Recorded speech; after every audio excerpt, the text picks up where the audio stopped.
What is up everyone, in today's video I am going to show you how to fix high system storage in Narzo N63.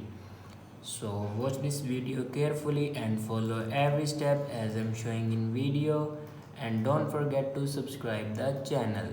So let's start the video. First of all, open settings.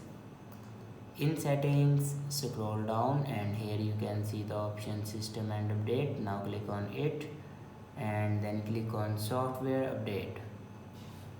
Now here you can check your latest version will be updated or not. If it doesn't update to latest version, then update it to latest version. After update a latest version, then go back and click on backup and reset. Now click on reset phone, and then here you can see the option reset all settings. Now here enter your password to reset your all settings.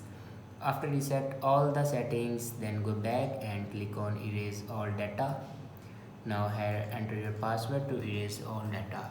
Erase all data basically means factory data reset. It will remove all the data in your device like photos, videos, documents, everything will be removed in your device.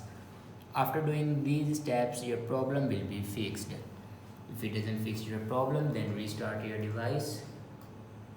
For restart your device, press and hold power button and then swipe up to restart your device. After doing these steps, your problem will be fixed. I hope this video is helpful for you. Thanks for watching.